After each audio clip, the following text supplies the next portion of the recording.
Halo pemirsa, senang sekali saya Evi Nur Afiah kembali menjumpai Anda dalam program acara BPSDM Update. Pemirsa, Badan Pengembangan Sumber Daya Manusia Kementerian Dalam Negeri menyelenggarakan vaksinasi booster bagi pegawai ASN dan juga non-ASN. Vaksinasi ini bertujuan untuk meningkatkan antibodi pegawai dan juga mendukung program pemerintah dalam pengendalian penularan COVID-19 yang terus bermutasi.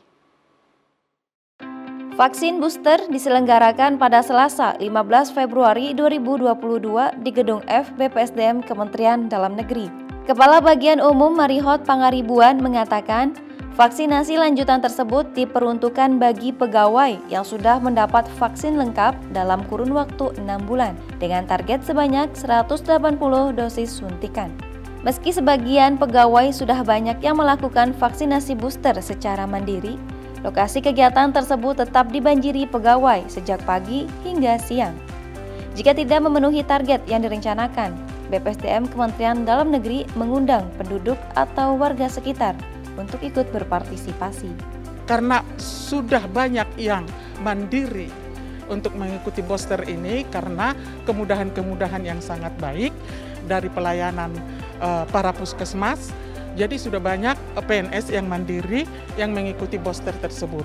Sehingga dari target yang 180, jika ada yang sisa dari booster tersebut, kita akan mengundang dari sekitar BPSDM tempat tinggal oleh penduduk. Dr. Gigi Linda Sutarjo, Poliklinik BPSDM Kementerian Dalam Negeri sekaligus penanggung jawab kegiatan, memaparkan bahwa vaksin booster yang digunakan adalah AstraZeneca dan dapat diberikan kepada peserta minimal setelah 6 bulan vaksin lengkap. Vaksin ini dikhususkan untuk usia 18 tahun ke atas. Adapun efek samping paling umum dari vaksin AstraZeneca adalah nyeri pada bekas suntikan, tidak enak badan, merasa lelah, demam, sakit kepala, mual, dan nyeri sendi. Nanti di saat observasi setelah vaksin ada gejala ringan, kita masih bisa handle di sini. Tapi memang kalau nanti kondisinya berat baru kita bawa. Tapi mudah-mudahan tidak ada ya. Jadi mudah-mudahan sehat semua.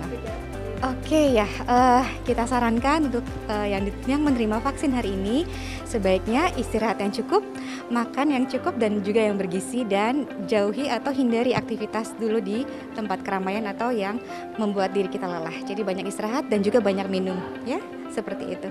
Mudah-mudahan sehat semua dan kita bisa melawan virus ini ke depannya. Itu.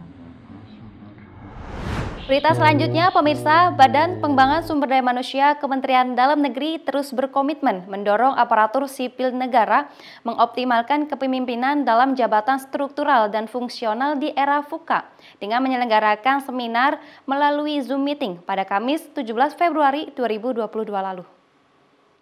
VUCA merupakan singkatan dari Volatility, Uncertainty, Complexity, dan Ambiguity, yang mempunyai arti di mana dunia yang sedang dihadapi sekarang mengalami perubahan sangat cepat.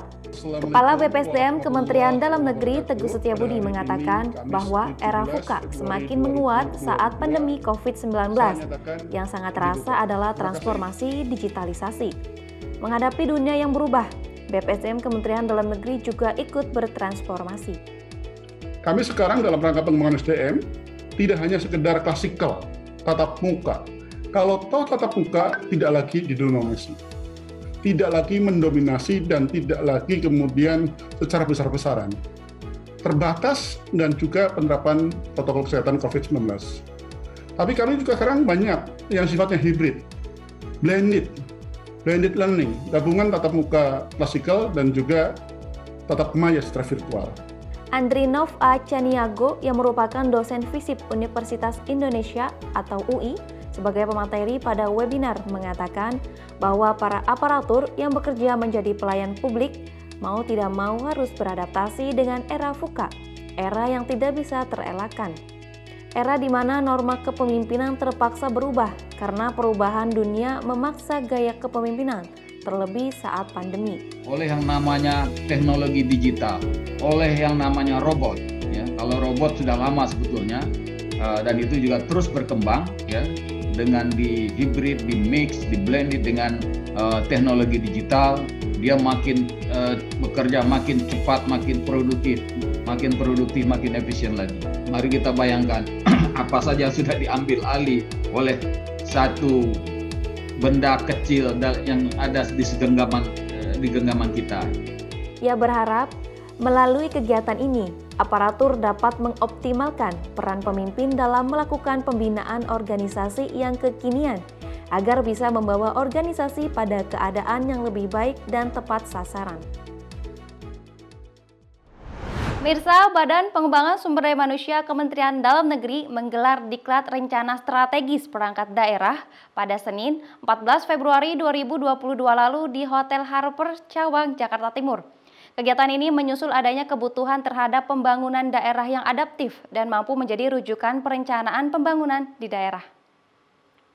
Kepala BPSDM Kementerian Dalam Negeri, Teguh Setiabudi, mengatakan banyak tantangan dan konflik kepentingan dalam menyusun rencana perangkat daerah, sehingga diperlukan SDM aparatur yang memiliki kompetensi pengetahuan, sikap, dan keahlian dalam menyusun dokumen perencanaan pembangunan daerah, utamanya dokumen rencana strategis perangkat daerah. Di masa pandemi, di era revolusi industri 4.0 ini, semuanya berubah. Tidak terkecuali diri kita. Seluruh sektor kehidupan, pemerintahan, dan semuanya berubah. Pola pikir kita juga harus berubah. Pola sikap kita juga harus berubah. Pola tindak kita juga harus berubah. Termasuk pola kerja kita. Berubah semuanya. Ada lompatan besar dalam digitalisasi.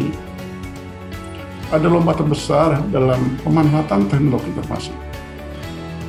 Dan kita sebagai ASN harus mampu merespon, harus bisa adaptif terhadap perubahan itu. Diklat ini nantinya akan memberikan gambaran secara jelas mengenai visi, misi, tujuan, dan strategi serta arahan kebijakan pembangunan daerah sesuai Peraturan Menteri Dalam Negeri Nomor 86 Tahun 2017 tentang tata cara perencanaan, pengendalian, dan evaluasi pembangunan daerah. Pemirsa, COVID-19 varian Omikron di Indonesia kian melonjak, maka tetap waspada dan selalu patuhi protokol kesehatan COVID-19 dengan cara menggunakan masker, mencuci tangan, dan juga menghindari kerumunan. Pemirsa, saksikan terus tayangan BPSDM Update setiap hari Senin hanya di channel YouTube BPSDM TV Kemendagri. Demikian BPSDM Update kali ini, terima kasih dan sampai jumpa.